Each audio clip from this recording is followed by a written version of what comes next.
Um, and the solution is big blizzard up and down I-95, right? I'm sure you guys all remember that. Go on to 12Z, uh, and the thing's starting to lift out. Here comes the H5 low tracking south of DC, passing right over the benchmark with the surface low pressure. And again, see, this is similar. Look at this. We have a piece of energy that's sort of strung out sitting in Canada. Looks kind of like the euro does tonight. Alright, so let's go ahead and take a look at the euro now, and start to compare it. So here we can see piece of energy diving in. Again, look, everything is shifted about 500 miles east. Let me explain now why that could actually be beneficial to us. It is harder to get cold air and to get snow this time of year in these dynamical systems. A couple things happen in March. Because of the boundaries between a warm and a cold system, and the boundary between land and ocean, the temperature gradient being greater, what you can start to do is you can start to spread warm air advection precip further to the west of the low. So a low can track further to the east and spread the same shield of precip to its west, uh, as it would maybe 2 months earlier if the low had tracked. The shield of precip will be in roughly the same configuration as if the low had tracked maybe 100 miles further to the west. So what I'm saying is we can take a low track that's 100 miles east of January 1996 and still get a similar outcome. Anything further east and the whole thing starts to shift east like the models are showing this evening, but things are similar. But you can see here we've got the initial disturbance going out front. Here's the second shortwave diving down. Main piece of energy sitting in the southern branch. Here's the block. Here's the Southeast Canada low. Okay, makes sense, right? Things look similar. Again, here's the ridge on the west coast, not off the west coast as we had seen in January 1996. Alright, so we move on to 84. You can see starting to build a little bit of an omega block up here in Western Canada. So what's that do? That's going to force this piece of energy down. Here, actually, there's hints of another piece wanting to come around the backside, much like 96, but it's not there yet. We'll have to see if that changes in future runs. But there is definitely, it's not one piece of energy for sure. And here you can see this similar configuration. Here's a low building back here and a low out front. Again, a little bit southeast, but very similar to 96. Um, Here's the big high sitting up here, filtering down. Again, things are a little bit further north and a little bit further west, right? Okay. So we move on to 96 hours, and this is the 24th, valid at 0Z, and you can see you get the one low going up through here, second one jumping to the coast, and the whole thing's trying to organize itself. Again, this little piece of energy coming around the backside of the system is important because it helps it dig. If this is a little stronger, this is going to dig more, and you're going to get a stronger solution. Notice how far, one thing that we've seen this year a lot is surface lows that are stacked right on top of the H5 low. Notice the displacement that we see here, much like we saw in 96. Just pointing it out. It doesn't necessarily mean anything, but it's a possibility. Again, notice all the energy here getting ready to rotate around the southern branch. So when we go out to 108, we can see here comes the storm forming along the coast. Piece dropping down from the polar vortex. That's a new feature in this Euro. Trough taking a neutral tilt exactly where we want it to. And this is where we start to run into some problems. Again, this looks very similar, but weaker and a little bit displaced north and a little bit displaced west. Take this and shift it down, 1,000 miles, and you have 96 all over again. Is that out of the realm of possibility over the next 5 days to see a shift in the models like that? No. Is it likely? No. Again, one thing I've been stressing with this system is I think that the bigger risk with it is that it stays suppressed rather than goes up to the northwest. Um, I'm getting less concerned about a suppressed solution, but it's still a possibility. And here we can see, here's the high filtering down. It's yeah, not the really super classic banana shape, but it's trending in that direction.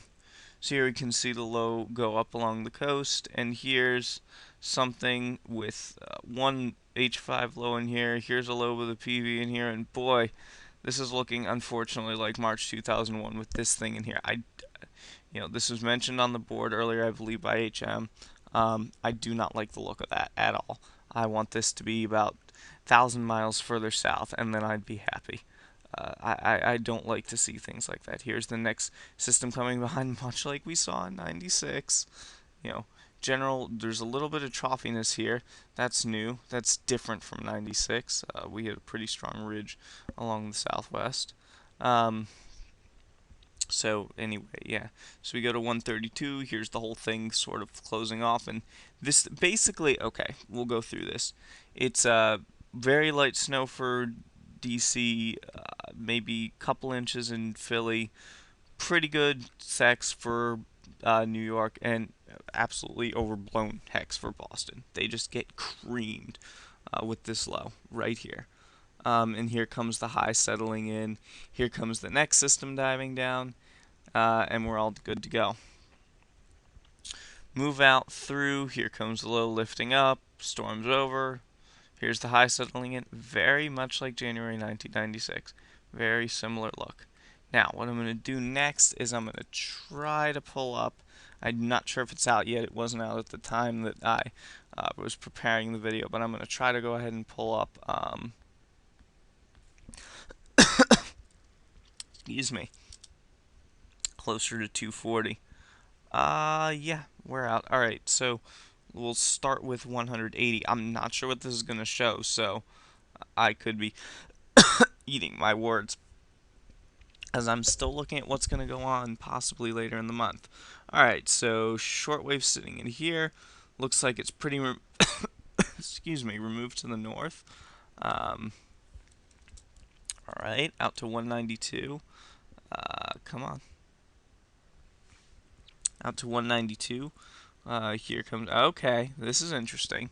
Got a low building down here, got a new shortwave diving down. Here's the first one sort of exiting. Here's the Omega block building. Looks like we've destroyed whatever blocking is up to the north. So my bet is this is coming west. But we'll see. Let's go to 204.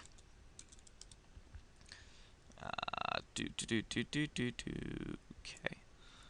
Okay, here we can see, yeah, this looks like it's going west. This is dropping down pretty far to the south. So, again, we've seen that trend, so I'm getting less and less confident about this one later in April, but we'll see. Or later in March, rather, but we shall see.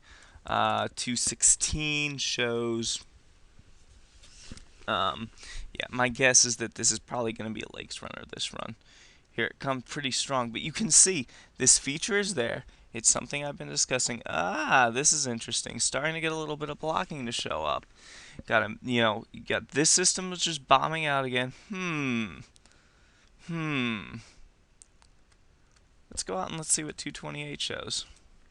I have not, again, I'm seeing this at the same, okay, so we have a Lakes cutter, but we're trending in the right direction. Got a little bit of blocking here, got a little bit here. A little bit of ridging, and nice 50-50 low sitting in here.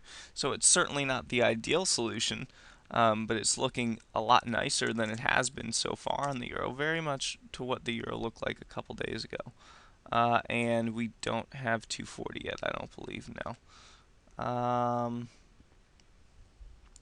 52, no, we don't have 240. So we're going to go ahead and end it here. Again, this is Aaron DeBruin, Vinyl Freak 89, and you folks have a great evening. We'll hope that that things start to look better tomorrow. And I think that things are right where they want to be, on track. This is probably at least going to be